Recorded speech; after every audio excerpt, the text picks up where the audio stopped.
Well, good morning, everybody. How are we doing? A little cold? That's crazy. Florida's cold. Hey, I am really excited about, for those of you who don't know me, my name is Justin, but I'm really excited about the series. But I must say, just to be honest, I was a little torn as to what direction we need to go in the series. So this is the new year. That part's obvious. It's the new year, okay? We know that. But what do you talk about at the beginning of a new year? And the reason I ask that is because the first thing that comes to our mind about what we talk about when the new year rolls around is usually what? Like, all right, this year I want to be better.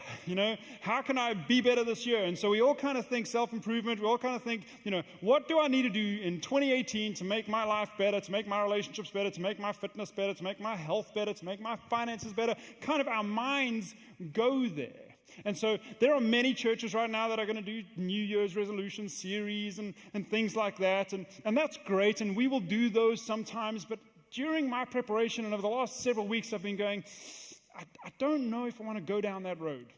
And let me, sort of see if I can explain that today, why we don't want to go down that road. Because all of us kind of head that direction, but I don't think I want to speak about that. I don't think, there's something deeper, there's something behind all of that I want to see if we can kind of delve into today. So this is, a risk. This is, not what you may be expecting today, but I hope you'll go with me, and I hope I'll make sense as I talk about this today. So you good with that?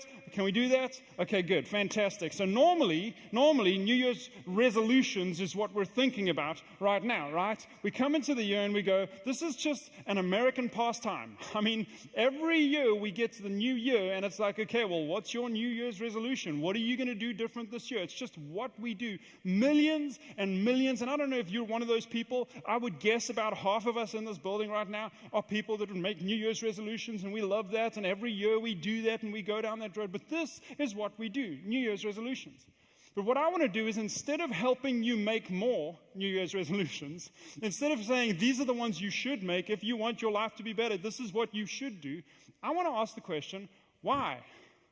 Why New Year's resolutions? Because this kind of leads to, I think, something really important that New Year's resolutions tells us about ourselves.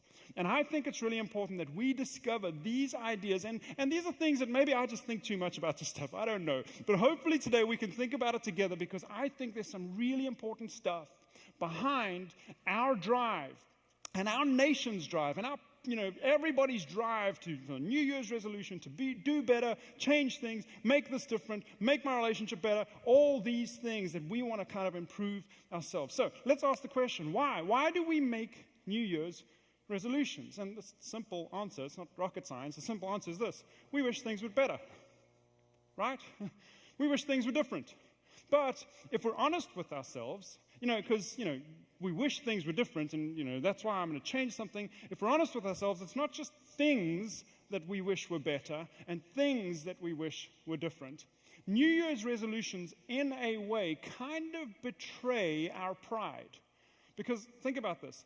When else in your year will you honestly and openly kind of admit, I need to change? Because the thing is, not only do we wish things were better and things were different, we actually, New Year's resolutions clearly define it. I wish we were better. I wish I was better. I wish I was different. When I set up a New Year's resolution, it's usually something that I say, I need to change this about me. And usually our pride when it comes to a relationship, and your wife says, you need to stop doing that, what happens? We go, I don't need to change anything. You need to stop doing that. Or when your husband says something, it's like this thing rises up in us. Or when you're at work and you don't want to admit, I need to change something, I need to be better. We struggle to admit that. And New Year's rolls around and everybody's like, yeah, I need to change this. I need to do this different. I don't want to go down this road because I want to be better. And it kind of betrays this thing in us. And I think it's a healthy thing. But we look to ourselves and say, I wish we were better. I wish I was different. And there's a self-improvement, something that says, I want to improve myself. There's something that says, I need help. Myself needs help. And then we buy all the books in the self-improvement and self-help industry. I don't know if you know how much they make every year. Have you ever thought about that? Self-improvement, self-help books and conferences and all that stuff. Around $10 billion every single year. Why? Because we all have this thing, and New Year's reminds us every single year, I want to be better. The reality is, a Forbes magazine article says it this way. It says, self-improvement, or at least the desire for it, is a shared American hobby. And apparently, millennials are even more into this because it's so social media driven that everybody else is perfect on social media that I just need to be better. And so self-improvement is on the up. We want to be better, and this desire for self-improvement is all around us. But again, what this means is I need to be improved. And that kind of betrays this thought in us for the first time, in our year. Other times we were like, I'm the best person I can be, and I'm me. But around New Year's, we go, you know what, I need to change the way I do marriage. I need to change the way I do finances. I need to change the way I do this. I need to change the way I eat. I need to change the way I exercise, go to bed earlier, wake up earlier, work harder, change this, deal with people differently, love my neighbor better. All these things come into it, and we admit that we need some improvement. And I think that's a good thing. Because most of the time, we're kind of like this Calvin and Hobbes little comic strip that I saw. That let me show you. Calvin says this: resolutions? Me? Just what are you implying? That I need to change? Well, buddy, as far as I'm concerned, I'm perfect the way that I am. And yet, New Year's resolutions come along every year and help us see something. And that's an important acknowledgement, I think. That New Year's resolutions help us see something really important, and that is this: that we see something lacking in ourselves. Whether you're, religious or not, whether church is the thing you do or not, resolutions are just a normal cultural part of America, of the Western world, of life, of humans, that we just see something lacking in ourselves, something not right, and something that needs to change. That's what resolutions tell us every single year. And I think that's healthy, because we get to admit our own imperfections, our own stuff that maybe might need to change. That's an important acknowledgement. Why New Year's, though? Why the beginning of every year? Well, let's put this next slide up because I always forget the name. The Association of the Psychological Science says this. They did a study, and this is what they said about New Year's resolutions. People strengthened motivation to begin pursuing their aspirations following such temporal landmarks like the first of the year. Temporal landmark, meaning on the 1st of January 2018, there's this landmark. And they say at those temporal landmarks, our motivation and our aspirations are strengthened. And that originates in part from the psychological disassociation that these landmarks induce from a person's past imperfect self. So in other words, what they're saying is, somehow, on the 1st of January every year, there's this line, this imaginary line. And we know it's imaginary because let me ask you something. What's different between January 14th today and January 15th? Not much. Sunday, Monday, not much. It doesn't change anything. So what's different between December 31st, 2017 and January 1st, 2018? Not much. And yet there's this psychological line that we draw in the sand that says, that was last year. It's going to be different this year. And I promise I'm going to change this, and I'm going to do this different, and I'm going to treat her different, and I'm going to make sure that I do my finances. There's a psychological line that we draw in the sand that says, it's going to be different this year. I'm going to be different this year. I promise. And we make this resolution that we will do it different. Because there's a psychological disassociation from the past. But as I read this, I thought, wow, there's something else in there. There's once again that admission that none of us as human beings like to admit. We have the psychological disassociation from all of our past imperfect selves. Once again, around New Year's time, most of us are willing to say, yeah, 2017 wasn't as perfect as I hoped it would be. Yeah, 2017, I didn't eat the way I wanted to eat. I didn't treat my wife the way I wanted to. I didn't do the things I wanted to do. I didn't pursue how I wanted to live as well. And we kind of are okay to admit that we are not as great as we thought we were, or as we wished we were. In other words, let me summarize it. New Year's resolutions tell us, this is something we don't think about often, but New Year's resolutions tell us that we are not as good as we wish we were. And that's a good thing, I think, because I think it's true. And all of us, we don't want to admit it to everybody else. This is the public time we do it. But I think all of us understand inside of us, yes, that's true. We have an imperfect self, and New Year's resolutions brings out this motivation that I don't want to be that anymore. I want to change. Whatever it is, I want to change who I am, what I was doing, so that I can be better and I can be different. And that leads to the self-improvement desire and the self-help that we want to see happen in us. And then we buy the books. And we go down that road and say, I'm going to change it. And if only I can do it right this year, then things will be different. So that's the first thing I think that New Year's resolutions tell us. It tells us that we are not as good as we wish we were. I don't think that's offensive. I think everybody's good with that. Yeah, we buy that. We're not as good as we wished we were. But this year, it's going to be different. This year, I'm going to be better. This year, I'm going to do that. But that leads to the next question. And this is the next sort of thing we need to look at what New Year's resolutions tell us. So it tells us we're not as good as we wished we were. But the second thing, let me ask another question that leads to the second thing that New Year's resolutions tells us. And here's the question. If so many people make New Year's resolutions, why do only 8% of people keep them? If we're all going, this year it's going to be different. This year, I'm going to make it work. Statistically, for years and years and years, that number, fluctuates a little bit, but it's right around 8% of us will actually be different, will actually do something different. Why is that? And I love the fact that we're starting the series on January 14th. It's a little weird, so this is the new year. Everybody's like, I'm into the year already. Why are we doing a series called So This Is the New Year? But I love that we've done it because that's given all of us 14 days to fail at our resolutions already. And if I were to ask you to put up your hands, I know at least some of you, because I've spoken to you, that would say, I made this resolution and I failed already. But why is it that we so many people make these New Year's resolutions, but only 8% of us actually do them? What is that? What is that about us? What is that that's inside of us that makes that happen? Because so many people don't live out their resolutions.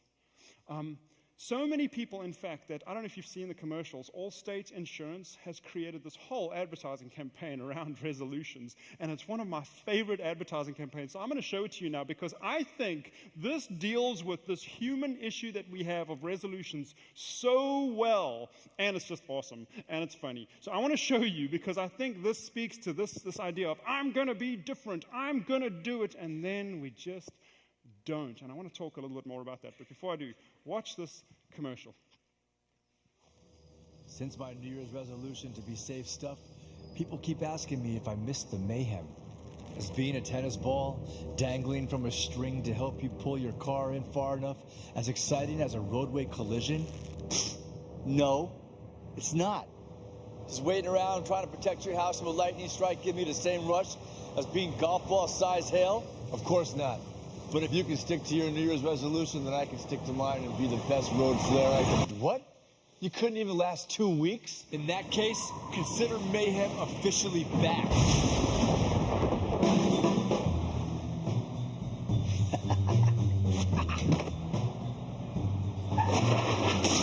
Forget Allstate. And be better protected in 2018 from Mayhem.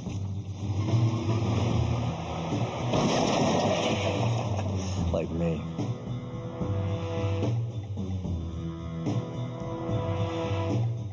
I love that commercial.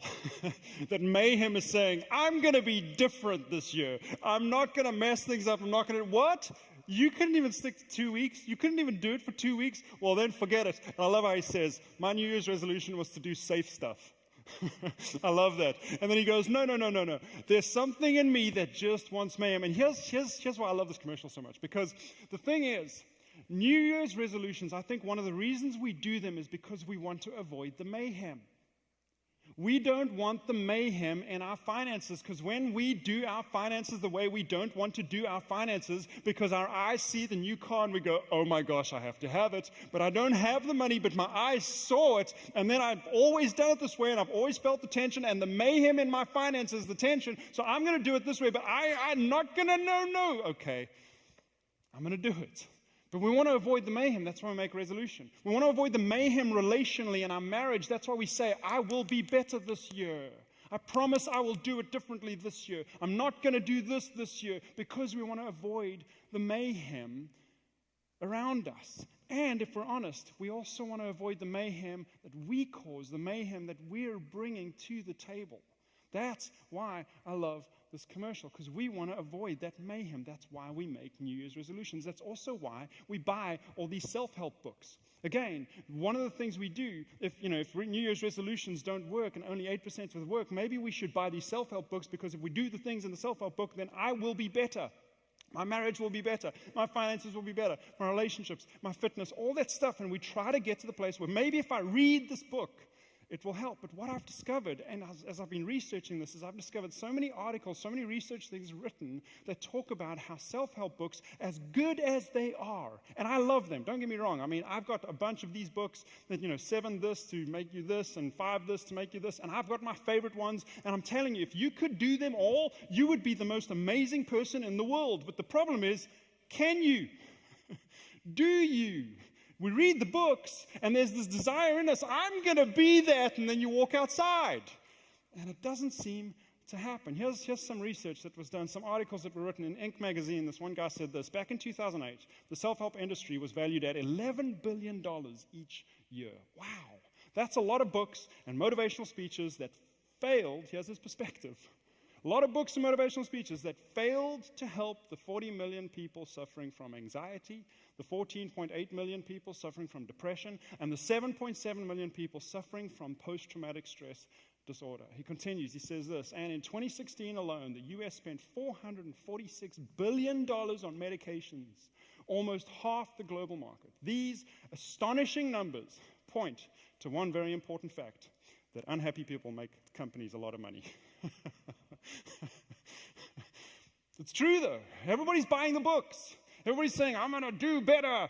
And one other kind of commentary said this in a Forbes magazine article: while the bestsellers, these self-help books, certainly help those who write them, because I get my slice of $10 billion. One problem is the lack of proof that they actually help others. They went on to talk about how these self-help books, do they work? Next slide says another component of this query was whether the authors of popular self-help books used research published in academic journals to support their advice. Is your advice, does it work? The majority did not, didn't use the research, relying solely or primarily on anecdotal evidence. Few of the popular authors are basing their opinions about communications on empirically tested research findings. Does it work? Do your books work? I know you make a lot of money and it works for you, but does it work? Fewer than 20% had based their findings on sustained program of research, and less than half had published even one article in peer-reviewed journals or books. So we've got this drive in us to improve. We've got this drive in us, this acknowledgement that we say, I'm not as good as I wish I was.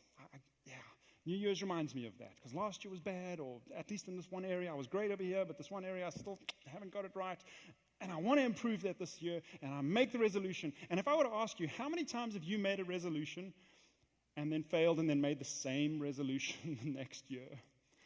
And then failed and then made the same resolution next year? It would seem that New Year's resolutions and self-help books don't seem to work, statistically. And maybe you've experienced this. And sure, I think, there are 8% of people who work. And my opinion, this is just my opinion, I don't know if this is true, but my opinion is that those 8% that do work, their resolutions are things that they like to do. Their resolutions are things that they do anyway. They're good at those things. They're wired that way. They are runners. My resolution is to run more. Well, you're a runner. Let me ask you a question. How's your marriage? How's your relationship with your kids? Because my resolution, I'm going to make more money. Okay, good. But what about the things you struggle with? Have you made any resolutions around those things? So my take, and I don't know if this is true, this is me making it up, but I don't know. Those 8% of people, are they not just doing the things that they do anyway? Because what we're finding is when you decide, I'm going to change something that I struggle with, and I'm going to make it different, we're finding that the self-help books and those new resolutions, they don't seem to work. And I don't know if I can put it this way, but I think that there's a little mayhem in each of us. And maybe he looks like that guy. I hope he does, because that'll just be cool. But I think there's a little mayhem inside of each of us that seems to want to sabotage those moments that we're trying to be better, do different, I will change. And yet, New Year's resolutions, self-help books, statistically, don't seem to work. Now, before I go on and talk about what I think the deeper rooted problem is with this, because I think there is. I think there's something we miss. I think we're so focused on doing this, changing this, making sure I change and do this, and we're so focused on what we see and what we feel and what we do that we sometimes forget the deeper realities on the inside of us that I think drive us more than we know. And we'll get to that in a second. Before we do that, I want to talk to you. If you're a Christian, if you're a person who believes the Bible and wants to live the Bible, I want to talk to you because I think we as Christians have a religious version of self-improvement as well.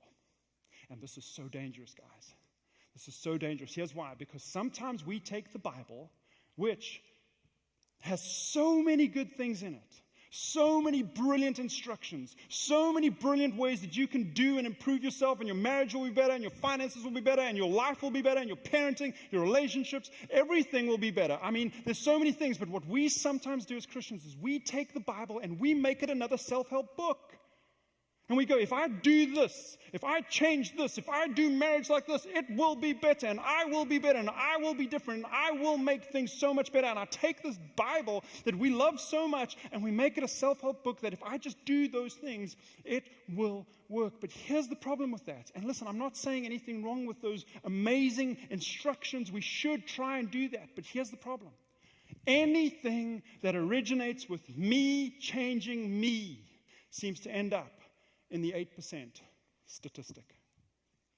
And when we take the Bible and make it a self-help book, and all we're doing is saying, I'm not going to run more and wake up early, I'm going to love more and pray more. I'm going to do it. I'm going to make sure that I change me. Anything that starts, and this is so important for us as Christians, because we spiritualize New Year's resolutions, and we spiritualize self-help, and we say, yes, I'm doing what's in the Bible, and if I do it, it'll change me. But anything that originates with me changing me, even if it sounds spiritual, even if it's me praying more, and even if it's me doing more, and all those things are great things. Don't hear me wrong. But if it originates with me changing me, it seems to end up in that 8% statistic. Once again, pointing to the fact that I think that there is a little mayhem in each of us that somehow tries to wiggle its way in and sabotage all our efforts to do it, resolute. And it seems like we can't resolution our way out of that because next year we're resolutioning our way again. And we can't self-help and self-improve our way out of those things because it seems like we're self-helping our way out of it every single year. One of the fathers of the self-improvement industry, Eric Butterworth, said this, and it's fascinating because I think statistics have proved him wrong. But this is what he said. He said, we alone, inside of me, I have what it takes. We alone have the power within us to solve our problems, relieve our anxieties and pain, and heal our illnesses, and improve our golf game, and get a promotion. And everybody goes, wow, I want your book. But what about the times when you don't?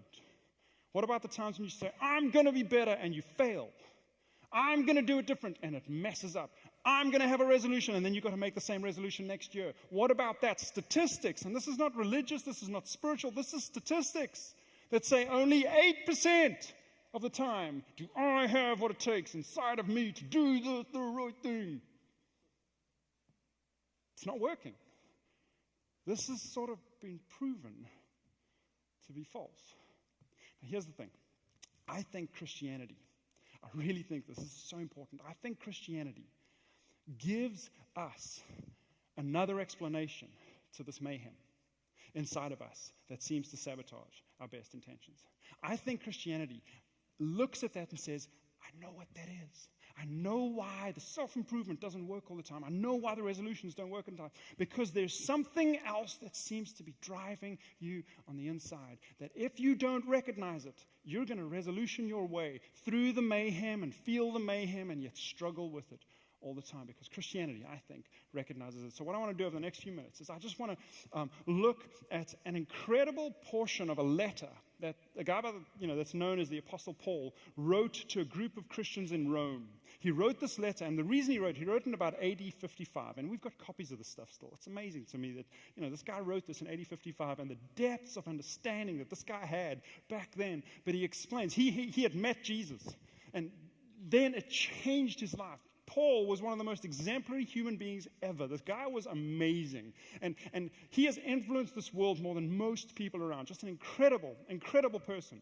And he wanted to let these Romans know, here's what Christianity is all about. This is how it works. And so he wrote this very thorough, in-depth letter explaining it. And right in the middle of this letter, I think he made a New Year's resolution and it didn't work, because he wrote right in the middle of this letter this one aspect that I think explains this mayhem that seems to sabotage our struggle with doing it better. So I want to read this thing. It's a little complicated, a little crazy, but hopefully we'll go through it. I think you guys are smart enough to go with it without a doubt. But hopefully I can explain what this is. So go with me. Here's what he starts like this. He says, we know, Paul writing to the Romans 7, verse 14, we know that the law, talking about the law of God, which is basically God's will and God's desire for us, what he wants us to do, that the law is spiritual.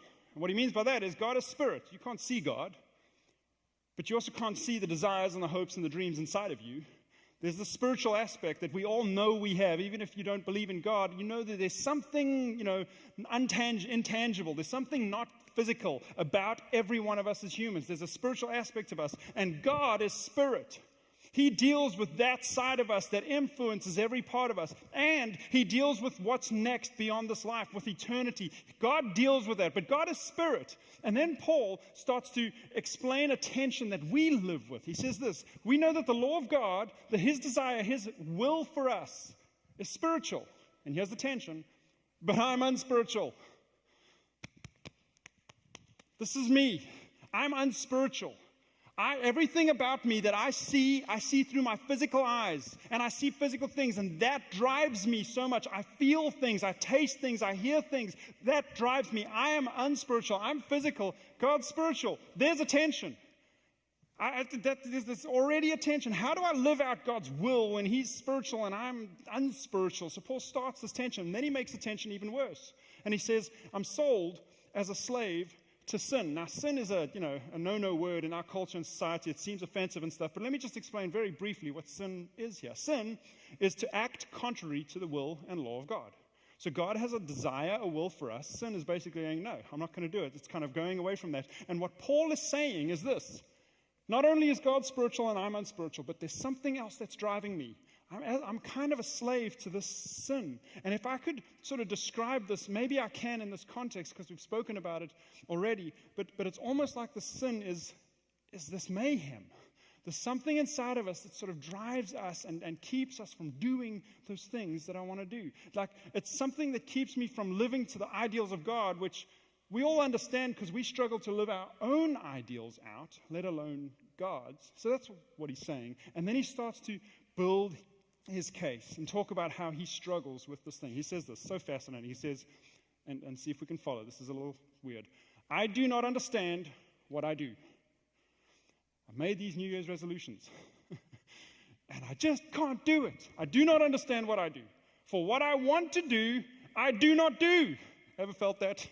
What I want to do, I really want to do my marriage this way, and then when you say that thing, the thing arises, and I just say what I don't want to say, and I go, why? The things I want to do, I don't do. But what I hate, I do. I said it again. I did it again. I bought it again. I went there again. I stayed there again. And Paul, I bet, he's so frustrated. I'm sure it was the turn of the new year when he wrote this. I bet. I don't, but I bet. So here's the thing. He says, the things that I want to do, I don't do. I don't understand what I'm doing. I struggle with this. There's this New Year's resolution thing. And I bet if he was texting this message to the Romans, this is what that would have ended with. I bet that's how it would have ended. But he was writing a letter and he didn't have emojis back then. Sorry, it would have been way better. But hey, he continues and he says this. And if what I do not want to do, and now he brings in a new concept, if I do what I do not want to do, then, by the way, I actually agree that the law is good. What on earth does that mean? I think it's simple. I think what he's saying is this. If there's something in us that wants to do the right thing, that wants to do different, that wants to do marriage different, and we struggle with it, we're actually admitting that the thing we want to do is good. We're admitting that the thing we want to do is good. And if you think about it, what God wants for you is good. What God hopes for you is good. What God hopes for me is good. And even when I struggle and I go, I can't do that, I'm kind of admitting that that thing is good because I want it. I hope for it. I wish it was there. I wish it was part of me. So that's all he's saying over here. But he continues with his argument. He says, as it is no longer I myself who do it. Now, this could sound like he's totally a cop-out going, it's not my responsibility. The devil made me do it. That's not what he's saying. As it is no longer I myself who do these things that I do not want to do, but it is sin living in me. And he brings that sin thing in again, and he kind of elaborates. But what he's saying is there is something in me that it's hard to explain and it's hard to swallow. But again, I think we can swallow it in the context of New Year's resolutions and in the context of mayhem coming in and sort of sabotaging our decisions to do it different. We know we feel that. We know we experience it because I think what he's saying is this. There is a little mayhem in each of us. And Paul's saying, when I want to do the things I want to do and I don't do them, there's mayhem that keeps sabotaging that thing and I struggle to do it all the time. And what he's saying, introducing this idea that may be the answer as to why New Year's resolutions don't seem to work. Why these self-help books, as great as they are, as brilliant, and if we did them, it would be amazing, and yet we struggle in the areas that we struggle. The areas that we're good at, I mean, we can read the book and go, I love this book. It's awesome. It's exactly what I do. I should have written the book.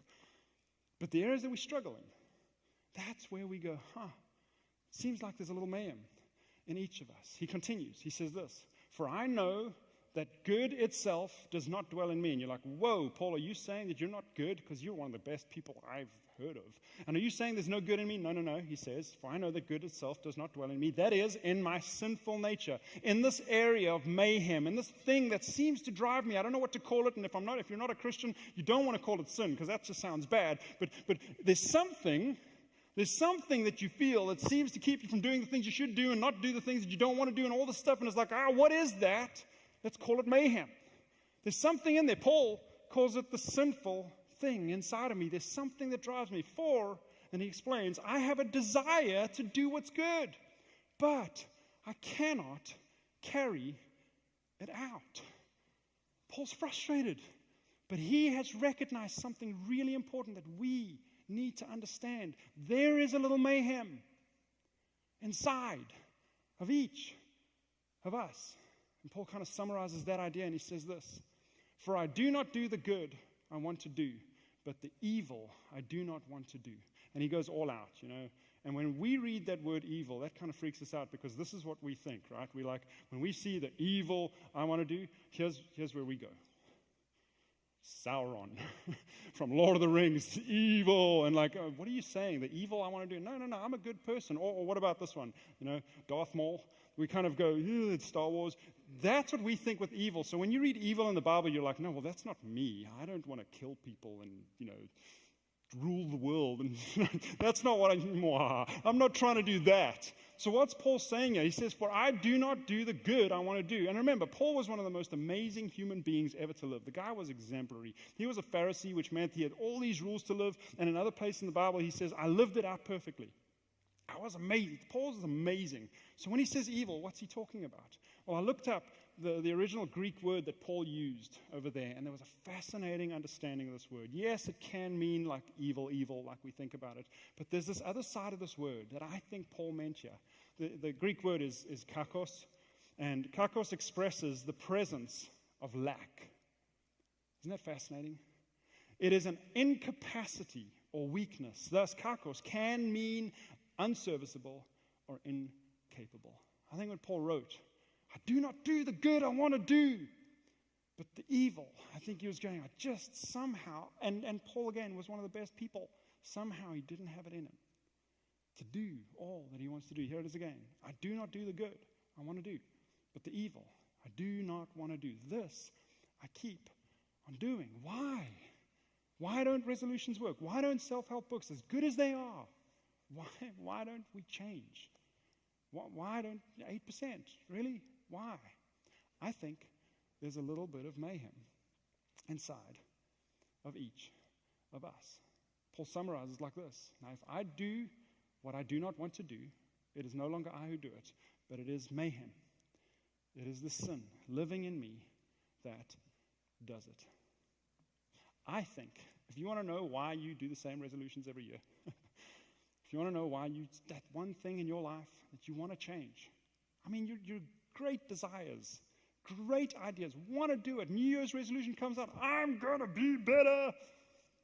And then 2 weeks later, it seems like it's been sabotaged. That cake just looked way too good. That relationship thing looked way too good. That need inside of you looked way too strong. That thing, that defense that came up was way too important. That reaction was way too there. What is it? Paul says, Christianity teaches that there's a little man inside of each of us. Paul summarizes the whole thing and he says this. So, I find this law at work in me. Although I want to do good, evil is right there with me. Could that be why we struggle? Could it be this deeper thing inside of each of us? That there's some mayhem that keeps us from being all that we want to be. Having it within me to change everything about me. Because some of us do it, but it's usually in the areas that we're good at anyway. What about the areas that we struggle with? He continues, he says this, for in my inner being, I delight in God's law. I really do. I delight in the good things that he wants me to do. Most of us, love your neighbor. Come on, who doesn't agree with that? Love your, do marriage well. Who doesn't agree with that? We all agree with that. In my inner being, I delight in God's law. But I see another law at work in me, and this is so powerful. Waging war. There's a battle. There's this mayhem dude going, watch out for mayhem like me. There's this battle, waging war against the law of my mind and making me a prisoner of the law of sin at work within me. And then Paul, this amazing human being, this person that all of us would look up to. I mean, one of the most incredible leaders to ever live, went around the whole Mediterranean with no Twitter, with no marketing, with no airplane, with no nothing, and changed the world. All of us look up to him. He's amazing. This is how he ends this little statement and explains that this amazing person struggles with us as well. He says, what a wretched man I am. What a wretched man I am. He acknowledges that there is mayhem in him. There is something battling on the inside of him. And then he says the most important thing in this whole passage. Because self-help doesn't work. When it originates with me changing me, he's tried. A Pharisee, that's what a Pharisee did. They did all the laws right. They did everything right. When it originates with me doing it right, it usually ends up in the 8% statistic. It doesn't change the things that need to change. So he says, what a wretched man I am. And then he says this, who will rescue me? I don't need self-help. I need help, is what he's saying. I don't need self-help. I need help. There is something in me that I've tried to control. There's something in me that I've tried to overcome, but it just seems to be there all the time. And the things that I want to do, I don't do. And the things that I don't want to do, somehow I keep doing them. And then he says, there's this war. There's this mayhem. There's this thing inside of me that just won't go away. What a wretched man I am. Who? Is there anyone who will rescue me from this body that is subject to death? And then he says, and this is why I love Christianity, because God looked at us and saw the wretched nature of that mayhem inside of us. And he went, I know it's there. And I can give you all the laws and say, do better. And watch you flounder and watch you stomp out that flare and crash in the wall and watch the tennis ball fall off because you're going to try and do it. You're going to try and fix it, but you're going to fail because mayhem is after you in some way. And I know that sounds weird to personalize mayhem, but there's some way that there's this war and you can try, but if you don't get help, it's not going to get fixed.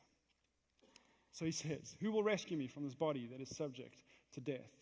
Thanks be to God who delivers us, who helps us, who comes in and changes us, saves us from this mayhem. Thanks be to God who delivers me through Jesus Christ our Lord. That was the plan. God looked and said, hey, I know there's an issue. And around New Year's, we acknowledge we aren't as good as we should be. We acknowledge that. That's not offensive. We all kind of go, yeah, I get it. And I think I've made the case today that when we try to fix it, we kind of struggle. But don't worry, next year we'll make it again. We kind of struggle. Maybe there's something deeper. Maybe there's something that drives us that we don't want to acknowledge, we don't want to do. The reality is that Christianity says this, that all of us have mayhem inside of us, and only God can rescue us from it. We've tried. Billions of dollars worth of self-help books have been written and sold, and yet I still sit with mayhem. So my question today for you is very, very simple. I think we can go with this idea. This is why we called the series So This Is the New Year, because it's based on that Death Cab for Cutie song that starts like this. So this is the new year, and I don't feel any different. Why is that? What is that? I think we can acknowledge that we're not as great as we thought. We're not as good. And when we try to fix it, we struggle. I think we can acknowledge that. And Paul says, Christianity explains that there is something inside of us that drives us. And we don't have the power somehow to fix it. But God can come in. And that's why Jesus came. So here's my question for you. And it's coming back to that Allstate ad. Here's a very simple question. Are you in good hands? Seriously, I think it's a great question. Because when I put my problems in my hands, yes, I will fix some of them. Because we're good, we're strong. We can muscle through a little bit. But that mayhem inside of us sometimes punches us back.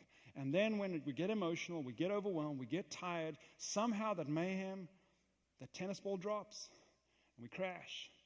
That mayhem is there. Who will rescue me from this? This is what it is. So let me ask you, are you in good hands? Now, let me end by making this just a little practical, because if you're here and you're not a Christian, this was probably super weird. Sin, evil, what? I'm not evil. I'm good. I'm a good person. And I know you are.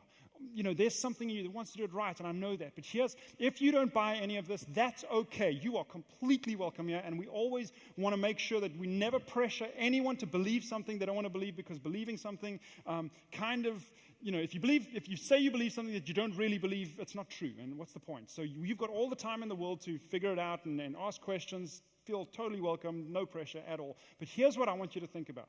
Maybe for the whole year, question around this thing. If you don't buy the sin thing and all that, here's what I want you to do. As you make your New Year's resolutions, as you try to live out those things, as you try to change things in your life that you think should change, when you fail, I want you to ask the question, why? Why? Is there something deeper that's pushing me to fail? Or is it just me? I wasn't disciplined enough. But why weren't you disciplined enough? Come on, you want to do it different. You want that to work. You desire the good. You want it to work. But why is it that it doesn't work? Is there mayhem inside of you? Because Christianity says that. It gives an answer to that lack of ability to change the things we want to change. So that's your homework. Maybe for the first month, maybe for the year. If you're not a Christian, think about that. Why? What is it in me that makes me not do that? I think Christianity kind of points to an answer there about that. Now, if you are a Christian, again, we so easily make a self-help book out of the Bible. And we say, well, I'm going to do it differently, and I'm going to go. But we end up relying on the self that is driven by the mayhem. And that doesn't work. So I have one word for us. And the word is this: surrender. Whose hands are you in? Whose hands are you in? Because if you're in your own hands, it doesn't usually work. But if you can surrender to this God, because here's what Christianity says. It says that Jesus died to give you another side. To not just have this mayhem, but to give you strength to lean into Him. So instead of this year leaning into self-help, I would love for us to lean into God's help. So that when we get to the place where I'm going to do it different and I struggle, don't go, well, I'm going to make it, because it's not going to work. There's mayhem. But Scripture teaches, Christianity teaches, that there is, when God comes, He actually helps. And if we lean into Him, there's a strength that He brings that allows us to go, this marriage thing, I'm different. And I'm telling you, first 5 years of my marriage, I was a bad husband. I was bad, and I thought I was so right. I thought I was so right. And then God put His finger on something, and I went, I can't do it the way I used to do it. And I'm telling you, we're 15 years in this year, and it's so much better than it was. Leaning into my own ways, mayhem, we wouldn't have survived. My marriage is different, and I come from a divorce after divorce after divorce. It didn't work. I didn't know how to do marriage, all that stuff. So leaning into me wouldn't have worked, and it's working. I'm so grateful. So for us as Christians, mayhem is everywhere. It's everywhere, and it's inside of us. Rather than self-help, can we lean into God's help? Can we surrender? Last question. Are you in good hands? Mayhem is everywhere, and it's inside of us. Are we in good hands? Let me pray for us. Father, thank you that you didn't leave us in our mayhem. You looked at us and you saw the mayhem, and you could just as easily have said, well, forget them. That's a mess.